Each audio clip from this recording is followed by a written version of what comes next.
안녕하세요. 안나의 백지편지의 안나입니다. 안녕하세요. 최영란입니다.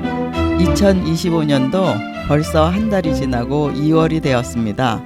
60대를 살아가는 여인들의 이야기를 전하는 안나의 백지편지가 2016년에 시작해 이제는 70대를 바라보네요. 옛 어른들로부터 나이 드는 것은 속도와 비례한다고 들었는데요. 요즘은 정말 그 말을 실감하고 있어요. 그래도 항상 젊게 살려고 노력하는 자세가 중요하겠죠. 이번 달은 2025년 신춘문예 당선작 이야기를 나누어 보려고 합니다.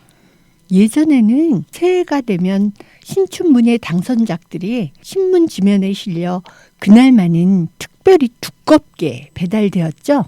요즘은 인터넷으로 각 신문사의 당선작을 찾아볼 수 있어서 더 편리하고 좋아졌어요. 저는 소설을 즐겨 읽다 보니 신춘문예 당선작도 소설 위주로 찾아보았어요. 소설은 문학성이나 사회적 이슈를 다루는 것도 중요하지만 무엇보다도 재미가 우선인 것 같아요. 올해 관심 있게 읽었던 작품이 있나요? 저는 한국일보 당선작 복 있는 자들하고 경남신문의 모르는 사람들을 재밌게 읽었어요. 저도 두 작품이 마음에 들었어요. 그 외에 문화일보의 친칠라 취급주의, 부산일보의 기린을 옮기는 법, 조선일보의 경고문 쓰는 여자도 기억에 남네요. 저는 나이가 있다 보니 판타지 작품은 잘 읽혀지지 않았어요. 한국일보 당선작 복 있는 자들은 지금 이 시대 어딘가에서 일어나고 있는 일이죠. 첫 시작부터 한 문장 한 문장이 다 파워가 느껴졌어요. 저도요. 복 있는 자들은 첫머리가 충분한 가난은 행운이 되기도 한다.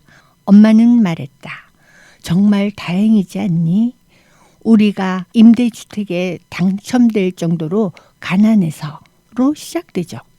서울에서 집을 소유하는 방법의 하나로 임대주택이 있는데요. 그곳에서 살기 위해서는 계속 가난을 유지해야 된다고 하죠. 아파트 살 돈을 모을 수 없다면 아파트에 살기라도 해야겠다는 결심을 한 모녀의 일상을 통해 새로운 사회 구조를 알게 되었어요. 어느 날 아둥바둥 살던 딸이 돈 모으기를 포기하고 가난을 선택하죠. 충분한 가난은 정부의 도움을 받는 조건이 되기 때문이죠. 모녀는 서울 중심가 재건축 아파트에 배당되는 일정 지분의 임대 아파트로 들어갑니다. 소득이 97만 원을 넘지 않는 범위 내에서 아르바이트를 하고 살다가 임대주택 계약이 만료되면 노인이 된 엄마의 이름으로 임대주택을 신청해 아파트 갈아타기를 하겠다는 계획을 세우죠.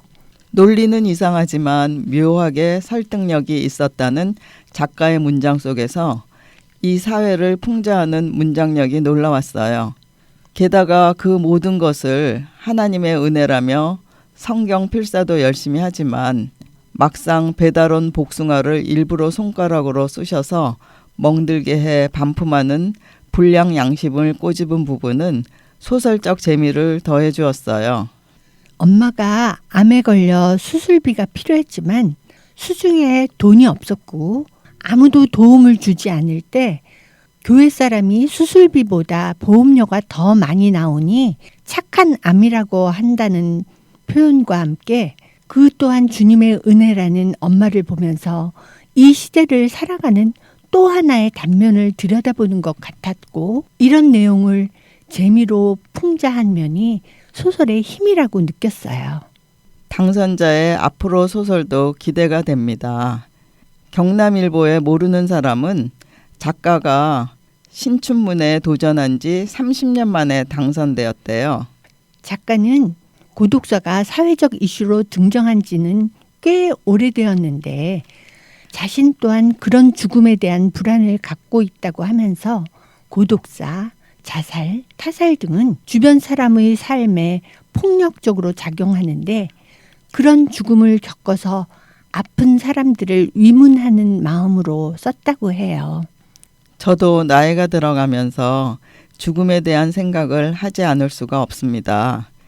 그런 의미에서 이 작품은 아버지의 죽음 앞에서 슬퍼하지 않는 모습에 안타까움이 느껴졌어요.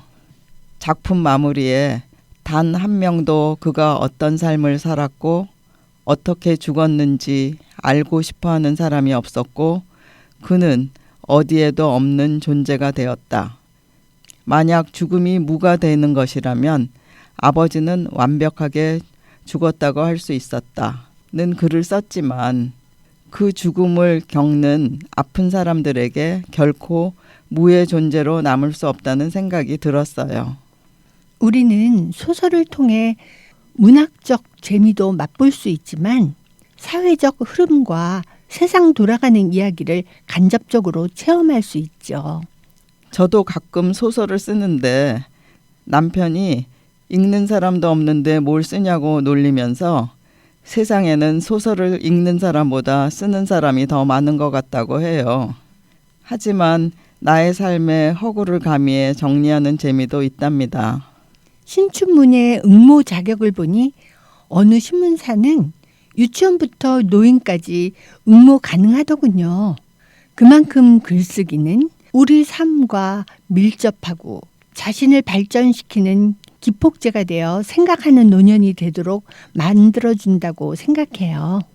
이번 달은 김경수님의 슬픔의 심로를 들으면서 안나의 백지편지 61번째 이야기를 마치겠습니다.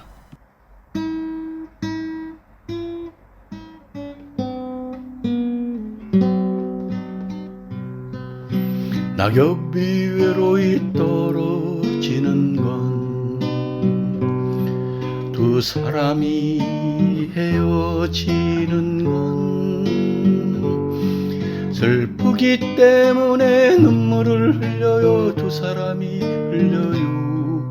우린 헤어질 수 없기 때문에 창밖에는 비가 내려요.